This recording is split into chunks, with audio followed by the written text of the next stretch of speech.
We are. Taylor, right on I want cue. to make you start singing. That's how to do it. I can't wait. It Karaoke, sounds like man. I'm in my car, anywhere, anytime.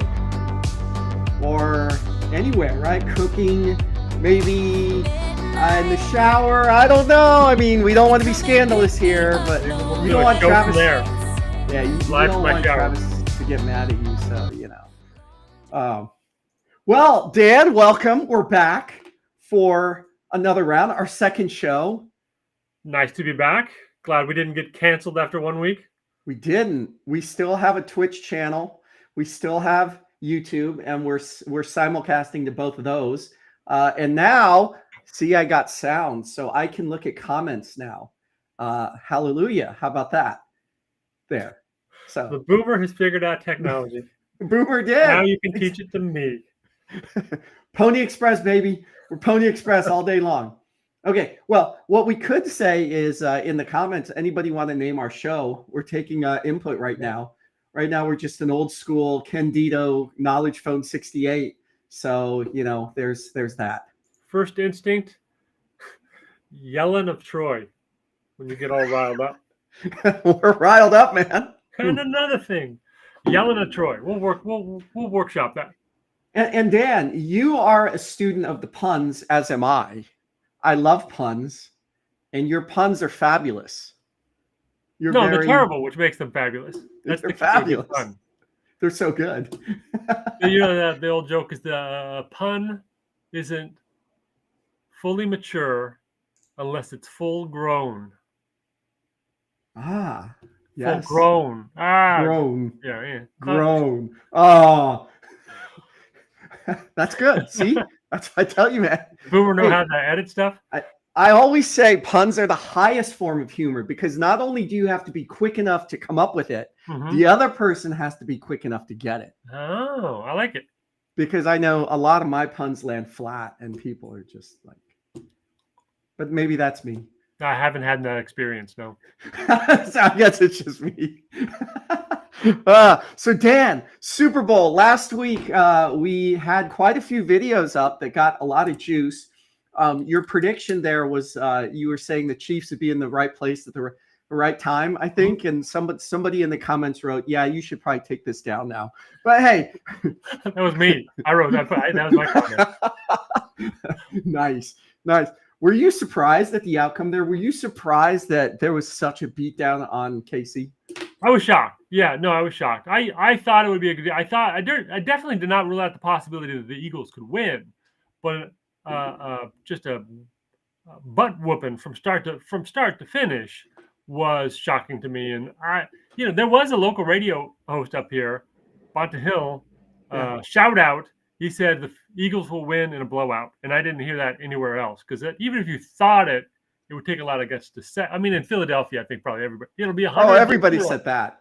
But objective observers from afar, he thought the Eagles were going to whip him, and they did. And I was aware of the Eagles' defense and how great they were, and especially how great they were in the second half. But an experienced team and an experienced coach like Andy Reid, I just didn't seem that overmatched. But Mahomes was helpless. I think he had not been, the all-on onslaught by that defensive line, rushing 4, right? As they said many times in the broadcast, it wasn't like they were blitzing the heck out of him. Yep. It was just domination. And there was no yellow flag that was going to save the Chiefs this time. It was a domination. They tried at the beginning.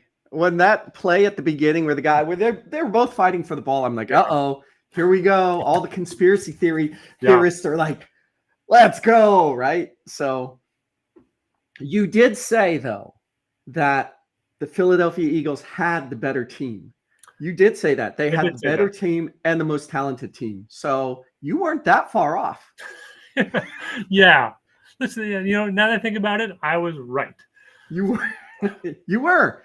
As they did have a better team. I just thought the experience would matter, and it just it's a reminder that three-peating is really, really hard. Back in our day, back where we grew up, the Niners were the best team that I thought had the best team to repeat, and they were kind of on their way in the NFC Championship game against the Giants, and that unraveled. Yes. Because it's famous for the Roger Craig fumble, and that leads me to a journalism story, which is I became pretty close with Roger Craig. He's just the greatest, nicest, most outgoing guy ever. And the Niners were going to play the Giants again in the NFC Championship game. It's been with 2011, with the Alex Smith teams, and it was that matchup back at Candlestick. So it's like, hey, call your guy Roger and ask him about that fumble and what how he carries it with him. So they had just beaten the Saints in just a wild finish. I remember that game. Alex Smith. Incredible all-time game. And I called Roger, and he's like, oh, man, did you see that game? And he probably went on for, I'm not joking, mostly uninterrupted for 40 minutes about how well Alex played, how well the defense played, how the crowd reminded him of the dynasty days and all this stuff. And I kind of threw in kind of slyly at the end, like, hey, Roger, a lot of people that with the Giants in town and that matchup again, how do you reflect on the way that ended? And the guy who I've only known to just talk in those 40-minute sound bites said almost nothing. He's like, nope. I said, do you ever think about that? He goes, nope. And he left it at that. I'm like, well, that quote is not going to carry a story. So let's try it again. So I said, well, is it ever something have you replayed it? How are you able to kind of let it go? And it took, I don't remember how many times, but he finally said, look, I don't think about it because I have too many good plays to think about.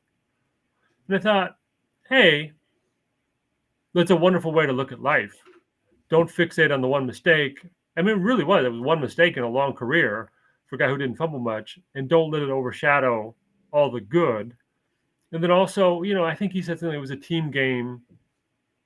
And it was not the only reason. There was other things in that game. But then the issue was, all right, well, we just had a hour-long interview where 45 seconds was about the fumble, and the other rest of it was all about his observations about the game, the matchup, the state of the Niners and all that stuff. And I had to write a story that focused on those 45 seconds. And I wrote it, reflect on the fumble, recounted the events. Then at the end, kind of weaved in some of the other things that he said. And the next day I got an email from him that said, hey, I know you had to ask that question. You're a true pro. You handled it the right way, and I appreciate you. Something along those lines. And it meant the world to me because, A, it revealed a little bit like how hard the angst he had surrounding that play, because he said, I knew you had to ask that. So he might have been stalling for those 40 minutes, but also like, okay, there's a right way you can handle it respectfully, even the mistakes, even stuff that a lot of Niners fans have a hard time letting go of is that play, that fumble that cost him maybe a three-peat. That is an incredible story. Just like your Dusty Baker story of last week. That's incredible. It shows that. And you probably figured this, or you read the energy in the room there, that you were talking to him. There was a rematch in the championship game with the Giants. He likely knew that was going to come up. So to your point, yeah, he was probably like, oh, when's the hammer going to drop there? So, and in that game, I was at the game in the stadium, and I believe, was that not the last game at Candlestick? Was that? Oh, you're talking about 2011? The Giants Niners game in, I guess it would be January of 2012. Yeah, that sounds right. Yeah, that was the last game that finished it off. So I'm there with a very rabid Giants fan. If you remember that game, it was a really good game. The Giants had that D-line, just like the Eagles, right? They were just pounding Alex Smith, but he was just so good. And they were scoring, and that game went to overtime. And this was before the rules. Kyle Williams fumbled that punt. Very eerily similar to, now they weren't three-peating, but that lost them that game because the Giants just recovered on the 20, ran a couple plays, and kicked the game-winning field goal. Although wasn't that running that game-winning field goal, wasn't the Trey Jenkins bad snap and all that? And then re-kick? Oh, I don't recall that. I think I was so troubled that they were just going to have a chip shot. That might have been a different game. I might have been conflating games. But anyway, yes. NFC Oh, Championship games against the Giants have not been. let's not go there. No, but that's incredible insight. And I would think other sports stars, such as like, the most famous one I think is Bill Buckner. Yeah. Right, that guy. He was getting death threats and all sorts of stuff with that one. But that's a lesson for life as well. It's a lesson for life. And I think the one thing in journalism that I've learned, and players have said as much, is if you've got to ask a tough question, don't dance around. Like, just ask it. They know it. Don't try to sugarcoat it or anything, although I did with Roger. But just ask it straight up and get the answer. And it's nothing worse than hemming and hawing over a difficult question. It happens a lot with closers in baseball where they might save 35 games a year and blow 4, but they don't get a lot of questions after the saves. They get questions after the 4 blown losses, and they have to sit there and wear it. Where was the pitch? What were you trying to do with that pitch? Was the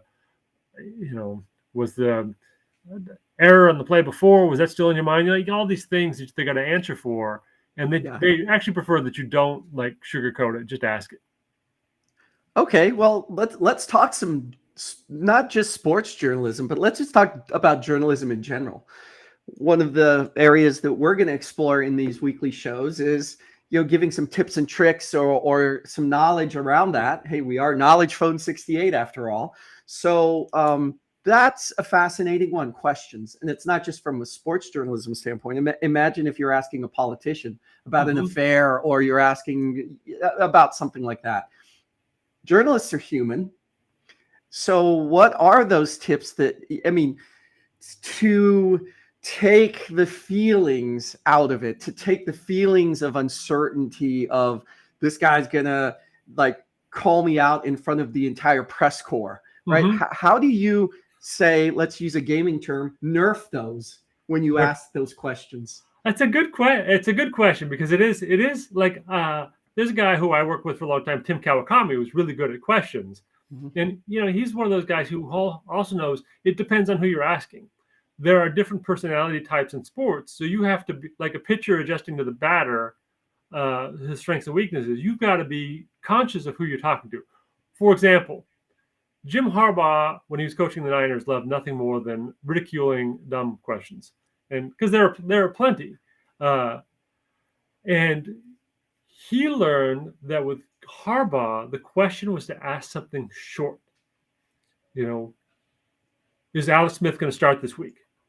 Is it Kaepernick's job for good? Just belt it out, because if you begin with a windup like, "Hey, based on the way Alex has been playing lately, and the matchup this weekend, and just kind of the different dynamics you've got with the roster, do you think Alex Smith will start this week?" Harbaugh spent that entire question loading up how to knock you down. So, and he loved doing it for sport. A lot of coaches did. So the key, I think, one thing is don't start with the premise, because you say, like, how do you take the emotions out? If you've got a story where you think I'm going to write a direction, I'm going to write like, here's why the Niners struggle on the road, and I think it's probably factors A, B, and C. Don't say, hey, look, based on what I've seen, A, B, and C have become an issue for you. Is that kind of explain why you're struggling on the road? Okay, the coach is offended, or the player, or the whatever, that you put words in their mouth, and that you've got your angle already, and that you are going to just write whatever you're going to write. But I just say, what kind of things are you doing to address your road record? It's open-ended, no premise, genuinely seeking an answer. I do think that's a problem in sports journalism, and probably journalism across the board, is when you start with a premise instead of genuinely saying what's going on here. What are the people involved? I mean, you can have, you've got a kind of a launching point for some questions, but don't decide yet. Wait and listen first. So that's one thing. The other thing I think is keep it conversational. I don't like these, a lot of times in press conferences, writers TV people. It's very theatrical. But the ideal thing is to just have it be a conversation. So people, when they stand up like, once again, here we are at the precipice of the playoffs. And as in this storied franchise, like, ask the question, right? You see that a lot in, when there's a large gathering and reporters want to show off for each other, don't do that. Just ask the question. And then thirdly, follow up, which is the second. But the thing is, listen to the answer. Listen to the answer in a way that you can respond and get somebody to elaborate. Because sometimes you go back and say like, oh, we made some adjustments on offense and we feel good about our game. Okay. What were some of the adjustments you've been working, just so you can go the level deeper. So those are my quick reactions to that question. Those are amazing. And I have a follow-up question. No more questions. So number two, the second one you said about the showing off, I actually have seen that quite often. Mm-hmm. Do you think that because nowadays everything's online, everything's live streamed on Twitch, on YouTube, do you think that some reporters do that purposefully because now they know that all this stuff is online and people are watching it? And I've myself, it's funny, I'd never thought about that until you said it. But then I recall seeing certain people do it, and I'm like, oh, that dude sounds kind of interesting. What's his? And then I'd go online and I'd see he has like a 50,000 YouTube following, right? And I'm like, So it's everyone's an entertainer these days. So your thoughts on that? Do you see it more now than before, or what's your thoughts on that? I do see it now more than before, and I think that's a good theory that it's based on social media thing. The funny thing is, a lot of times it will go viral for the wrong reason because the reporter will ask a preposterously stupid question and they'll go viral and get the answer. The athlete gets mad, which is fine. Athletes can get mad, but they should be mad like that was stupid. It could be for other more valid reasons. I just don't go for that because the point is the goal is not to be on Twitter being performative. The goal is to get a good answer, right? Because that's going to lead to the better journalism. So I don't go for it. People say in the movies, I think there's an element of acting to it. Like, this is what I'm supposed to do. It's become a pet peeve of mine, so I don't do it. I mumble my question in the microphone and listen to the answer. So then I will never ask the question. So when the movie, when the Dan Brown Chronicles come out, who's going to play Dan Brown? I guess, we're not going to go there, right? Oh, because there will be no movie. There'll be a silent, maybe exactly. A silent movie. Yeah, maybe a silent movie. But that is something to be said. When back in my days, our days, back in the olden days, that was part of journalism. You weren't seen, you weren't known, you weren't the marquee. You were the voice or the voice for the people, that they didn't have access to these sports stars. They didn't have access to these politicians. So you were the person that was that conduit, and you were supposed to not have a slant to it. The other interesting thing that you had said was the first question is just ask the question, right? Even to the Harbaugh story, just ask the question instead of, well, I'm going to write a story about X. So how do I get this person to say this? Right? Yeah. Yes. And then, the elaboration thing that I touched on. There's a famous story. I don't even know if it's true, but I hope it's true. Remember Sam Donaldson? He was a veteran journalist on ABC. He was kind of a gruff. I remember Sam. Yeah, Sam Donaldson, White House guy. Yeah, White House guy. Kind of Reagan and Sam had always had a little thing there. Yeah, he was brusque. He was no nonsense, but he was seeking answers. Yep. So he gave a talk once about how to get people to open up, and he said it's important to say, when people give you kind of a non-answer or whatever, or you want to get more, he would say like, well, why do you say that? Why do you say that? Because it would have them really think about, well, why did they say that? They may have said it reflexively, but they said, why do you say that? So the person who had seen that speech went on to grew up, became a journalist and did a story later on Sam Donaldson. And did a long interview and kind of throughout the thing was asking him like, well, why do you say that? Why do you say that? And I guess she asked it one time too many because she goes, why do you say that? And he goes, because it's true, God damn it. I love it. He was annoyed by his own gimmick. Another great story. Good old Sam. Good old Sam. Fascinating. So when we talk about journalism, and one of the areas that we're also going to help people in how to realize the dream if they want to be a journalist, or your case, sports journalist, but I think journalism in general. So let's go up in the air, 50,000 foot view out there. Somebody just wants to get into the profession. They like it. They've seen stuff online. They love the idea of writing stories, informing people. And let's say they're in college right now. Mm-hmm. Back in our day, we joked just a few minutes ago that we would say, "Oh, just work at the college newspaper." But what would somebody do? They love this. They want to do it. Where do they start? But they don't know where to start. Okay. I will answer this in two ways. Why do you say that? Now, one is all that follows. I don't know. The modern journalism landscape is so different, right? You've got, blogging, you've got Substack, you've got YouTube, you've got all these other avenues that didn't exist when you and I rode dinosaurs to the campus paper and chiseled our paper on our stone tablets. Our stone tablets. That path doesn't exist anymore. But the universal things, the timeless things are, number one, focus on the work, not where you are, not the attention, but like focus on getting better and making the work good. Because if you are good, no matter where you are, people will find you. So, but general advice is like, I would say, take the stairs.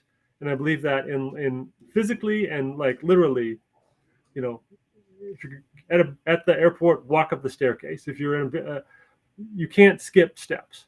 The elevator, press the button. No, you don't go. You take the steps one by one. So back when we were starting out, I mean, my path doesn't exist anymore. But I got an internship out of college at the Modesto Bee, which wasn't exactly the Washington Post, but I loved it and I learned a lot.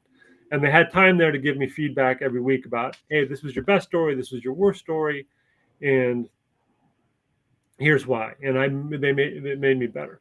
I should start back in college, right? We were both the California Aggie, which is our campus paper. California Aggie, I thought the great thing there was we didn't have a faculty advisor. It was a student-run newspaper. We solved our own problems and taught each other our own lessons. And I think we all learned from each other. Journalism is a collaborative craft. We've got editors, we've got writers, photographers, whatever, all working together to get the paper. Back then you get the paper out, an actual paper, not just a website. But it was a collaborative process and we all learned from each other. And Howard Beck, who's the great NBA journalist, was our sports editor. And I'm going to see him like in a couple hours do a sold out podcast in person in San Francisco because it's NBA All-Star Week. I'm gonna this guy That's sold awesome. Out the place. I love it. But we learned from guys like that, and we tried to figure out what made a story good or bad, or how to get to the bottom of maybe a thorny, if they were covering up an injury. Well, okay, how do we get what's really going on here? So I would say do the work with others. The quality of work is way more important than where you are. So I don't think you should worry like, hey, I'm not at the Ringer, I'm not at the Dallas Morning News, I'm not, just that will come later. That will just focus on the craft. And I will say there's a couple of things. One is aspire to be something. Find somebody you really think you like their style, you like their talent, you like their place in the world, and aim for that. Like I don't mean copy them, but be aware of what separates great from good, and incorporate that into your own work. I actually wrote a note because you had this on our run of show list. Yeah. But as simple as it sounds, like there's an anthology that comes out every year called Best American Sports Writing, and it's legit probably the best American sports writing for that year. I think the choices are generally sound. And I read those in the 90s, And it's not just you learn what's great, but you learn how many different ways you can be great, how many different distinct voices, how many writing styles, how many approaches to storytelling there are out there, and you might find one that kind of hits home with you. So I would get at least one of those and start studying, like, okay, why is this the best? What is separating this from the day-to-day coverage? The other thing is a book called The Literature of Reality. And it's a, what do they call it? Anthology. It's a collection of great nonfiction stories. It's not just sports, but the whole premise of the book is nonfiction, factual storytelling, so essentially journalism based on true events, can raise to the level of literature and art when written and executed well enough. And that book gave me a lot to aspire to even now. I mean, it's just you see what craftful storytelling can look like when it's done by these masters. That's great. And with all this that we're up to, you're going to have a following here. The famous Dan Brown is going to have a following, and they're going to see what you're up to. And you'll have a YouTube channel, but you won't be asking sensational questions. You're going to be showing people how you could have a YouTube channel and also do it the right way. Should make spectacular answers. Should I just start gesticulating here for the sake of the live stream? Talk about the precipice of the answer. No, that's really good. And so that's interesting. I do agree with that. I was the same way when my guy was Bob Bazell, science journalist for NBC. And that was the guy that I was 10 years old watching NBC Nightly News, Tom Brokaw. And that guy would come on and I was like, I want to be this guy. So that was interesting there. And yes, the famous Howard Beck. Yeah. We were all there. It was Howie Rachel, Beck. Howie Beck back in the day. Yes, that's right. That's right. Howie, learned a lot from him. Rachel, of course, we talked about her. And I remember my first, the guy that was on the news desk that I was first writing for, because everyone starts at the news desk. You don't just, I don't know if you went directly to sports, but I was on the news desk writing campus stories, out there running around the campus. Ben Fox. I don't know where he is. I was going to guess Ben Fox. Yeah, Ben Fox. Yeah, working for Associated Press, and then went Associated Press overseas, and I've lost track of him. Do you know? Yeah, I don't know. Yeah, he was great. Maybe really good. Ben will show up on this show one day. He was a smart and fearless guy. He would ask theatrical questions. That guy. he would tell me. He'd say, yeah, this lead's pretty garbage, man. You're too long. The lead's supposed to be just a sentence. Come on, zing it." I'm like, "All right, I will." That was great feedback. That was during your stint as Mickey Mouse when you would answer. Yes. Hey, man, I didn't know anything, right? I was like, then I become a real boy, and then my voice turned into a real boy's voice, and then here I am there. Talking to but this is getting back to what we're talking about, learning from each other. And we were fortunate enough to fall into a good group, but there's a good group out there to learn from. Wherever you are, find that group and you can learn from each other. Yeah, and to your point, I bet it does look different these days. I bet it's people in Facebook groups that share ideas together. I bet it's people that meet online. They could be from anywhere in the world, I suppose, and they coach each other, I guess you could say, and they write. And there's so many vehicles out there that people can post their stories, right? Medium, they can post on their own websites. They can do these vlog casts and podcasts and things like that. So I think now there's more opportunity to distribute your content. So if you have good content, we need good content, Dan. Yeah. We need good content. I know. That's the other thing. You make a good point, because I would say that whenever I travel, I will look at the local paper. I will look at the small town, big town, whatever, just to see hey, who's coming up the ranks here? Is there anybody here I need to watch out for? And there isn't. There isn't. And I judge journalism contests. I'm a part of the San Francisco Press Club. We will judge, say, Milwaukee or New Orleans or whatever. And even there, I'm not seeing stuff that I think, so there's room for the next wave of talented journalists to come along, because it's not like we're turning away at the Athletic, hundreds and hundreds of talented candidates. There's some good candidates, but the ones that are special separate themselves. So I will say one more thing about Howie and aspiring is our gods at the time, our sports writing gods were Scott Ostler, who at that time was at the Los Angeles Times and covering the Lakers, and just the guy. He's now a 15-time Sports Writer of the Year winner for the state of California. Wow. He had a long gap between him winning his 14th and his 15th, but he's back. And then the late great Frank DeFord from Sports Illustrated, who was one of those guys. I loved his articles. Literate style. So we used to pretend, like in the way that kids, you'd pretend to be a different batter in the batter's box and imitate their stance. Howie and I would pretend to be Scott Ostler and Frank DeFord, and we call each other Frank Ostler here, and he'd call up Ostler DeFord. And then we talked like old time newspapermen. Oh, by the way, this is me on a phone that probably had a cord and an answering machine someplace. But it was that level of like idol worship, like DeFord, Ostler. I'd never got to know DeFord, but I see Ostler all the time now, and I tell him we used to try to be you. And he goes, yeah, those were pretty much like my conversations with Frank DeFord as they actually were, because he'd bark a few things and then hang up. So it actually happened. It did. You just didn't know it then, but you were channeling that energy even back then. Yeah. Look at you. That's pretty cool.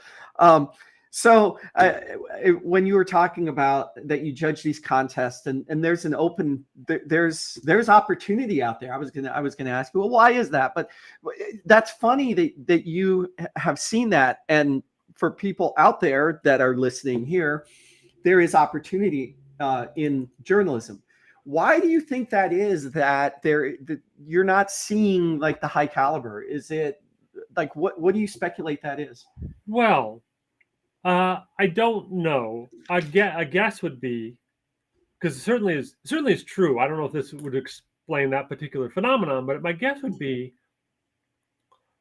sports has become like a hot take arena because of Twitter, because of social media. The goal is to know more than the other person and to get the opinion out the fastest and the loudest. And certainly there's an appetite for that. Like I think it's entertaining. I don't participate, but it's engaging to see, a good spirited, sometimes ill-informed sports debate just because of the passions involved. But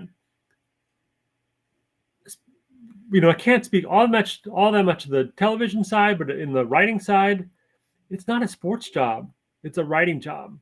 And the focus, you don't need to know that much about sports. You need to know how to gather information, tell it accurately, write efficient sentences, captivate an audience. It's the writing that matters. It's not the sports that matters. And I think a lot of times starry-eyed, probably us once upon a time, starry-eyed people thought, oh, my sports knowledge is going to serve me so well in this industry. But it can. It's probably better to know something than not know something, but it's not the important part. The important part is, how do I write a sentence? So when I'm grabbing a paper in, Iowa, when I visit, like, if they have the sports right or not, I don't know. I don't know the local high school scene or college scene or whatever, but I know the storytelling, and I know the way they can capture the information, and is it engaging, or they're writing good sentences and all that stuff. And is one idea connecting to the next? Which is something that I think that might be a thing. I mean, I don't want to sound like the old guy, but even me, because I'm addicted to my phone, I think our attention spans are shorter. So as an editor, I read a lot of stories where it goes from here to here to here to here to here, in a way that the writer's not thinking of the reader. Will they be able to follow along? And that takes some craftsmanship and some thought. You were nodding your head, so I'm gonna let you. Oh my God, no! You just nailed it. I was gonna ask you that. Do you think that the audience has changed, the attention span, the easy swipes, and yeah? Do you think that's one of the reasons why we don't have this kind of really buttoned up, or even long form? I don't really see much long form journalism anywhere anymore. No, I mean, we do it a lot at the Athletic, to our detriment. For that reason, people are scrolling. So we think we're telling this masterful thing that people are going to sit and read, but they're not. They're at a stoplight. They're checking something. They're in the grocery. And we have metrics that show how far into a story someone will go. And if it's really good, you can keep them engaged for quite some time. But most of the time, they don't make it to the end. So you write that great kicker that you slaved over. Nobody's going to get to that ever. There have been times when I've been editing stories, and I'm starting to go a little foggy because it's the 7th long story I've edited that day, and I think like nobody's going to get this far. If I miss a comma, like nobody's going to ever see it. But there's been a pushback on it from the top down on the writers. Don't write so long. Audiences don't want it. And I think anytime you write a story that long, remember the next time you're reading a story that long, that you at some point gave up and go, how long is this damn thing? And stop.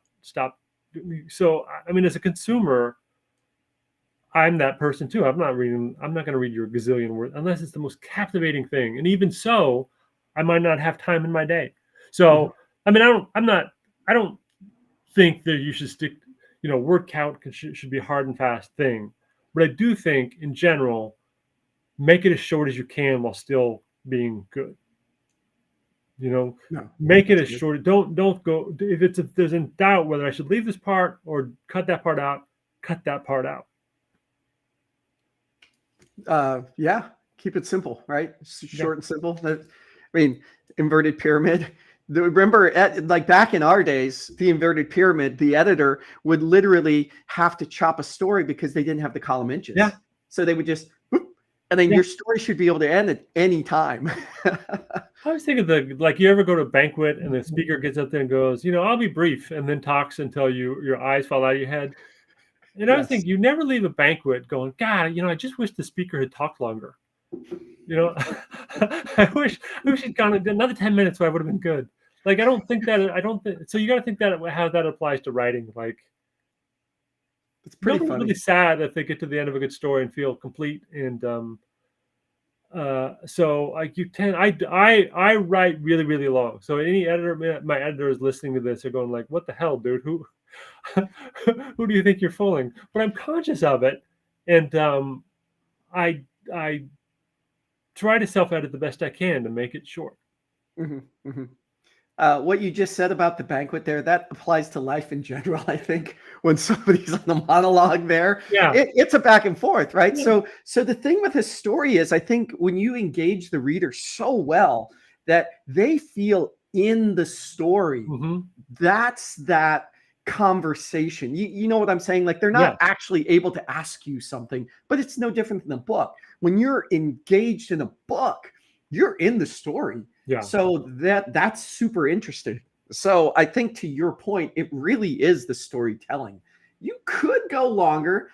You make up good points, though, that some people are doing this in between stoplights. They're doing it at a coffee shop. Yeah. Like I was working remotely. I was working in a coffee shop the other day, and I saw a lady. She was reading a book, and she was drinking her coffee, reading a book. Not like an older lady, not somebody our age, but like a 22-year-old girl, pretty much. And I'm like, whoa, she's reading a book. Because normally you see this. Yeah.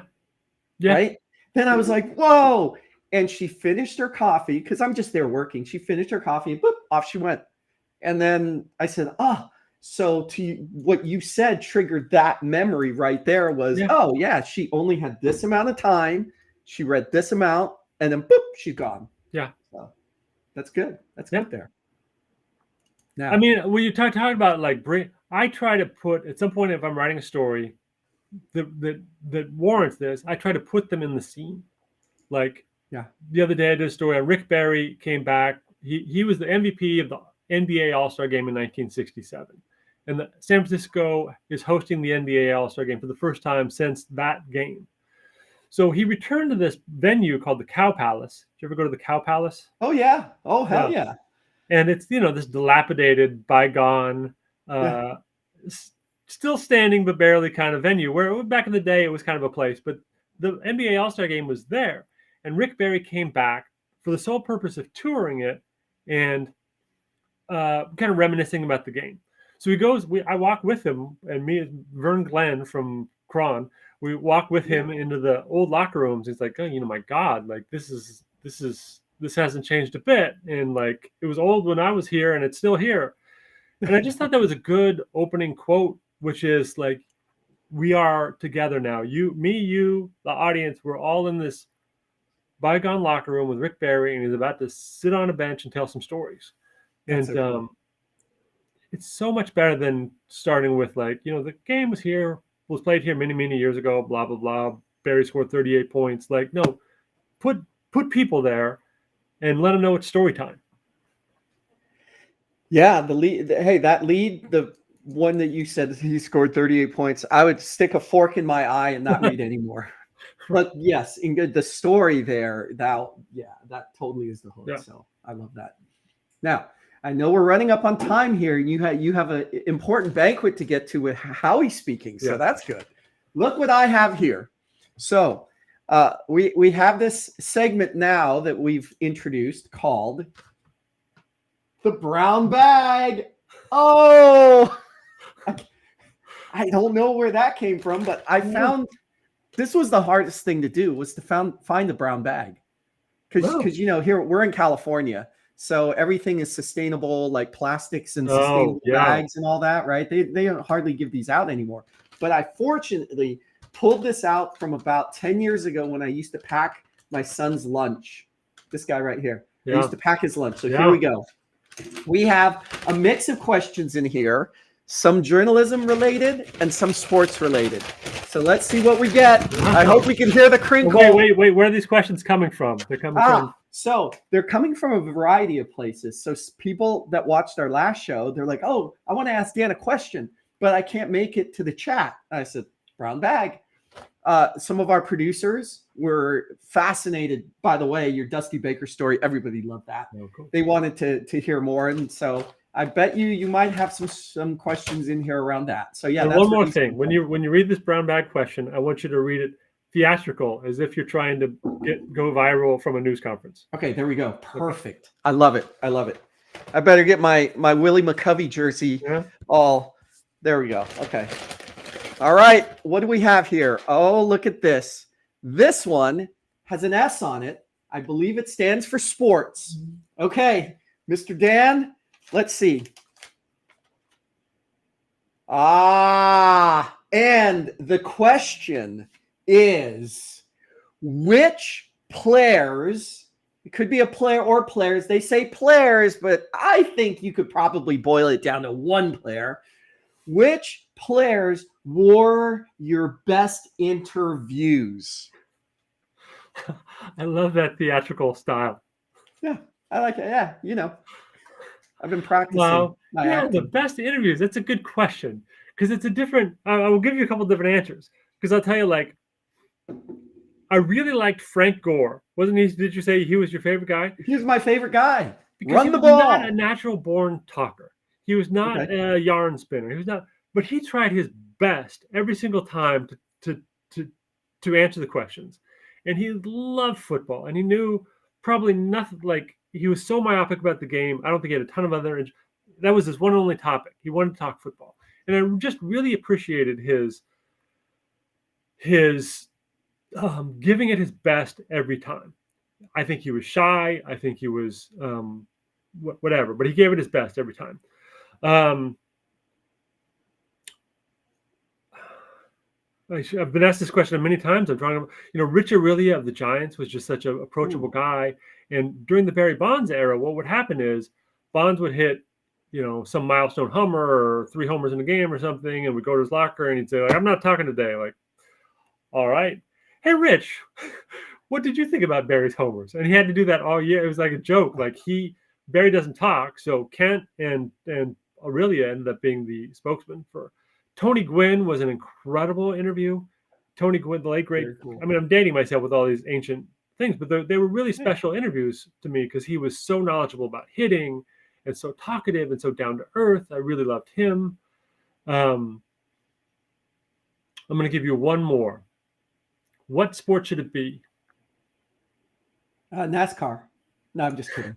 Klay Thompson was fun, because he's just so weird. Okay. Klay Thompson is really. I interviewed him once. He had played in Little League against Davis Love, back when they were both growing up in Oregon. Remember Davis Love? Davis Love, yeah. And no, Kevin Love. What am I talking about? I was gonna say Davis Love, the golfer. Yeah, that would have been a better story. Kevin Love, and then Kevin Love and Klay Thompson were facing each other in the NBA Finals. These two Little League guys, and I got stories from both sides. And Klay was talking about how he should have picked the wrong sport. He could have been Clayton Kershaw. Anyway, he's just a weird. People where you don't know what they're going to say, and then their answer is better than you can imagine, are the best interviews. So Clay's a zany guy. Then he's kind of the George Kittle cut. Yeah, Kittle's great right? too.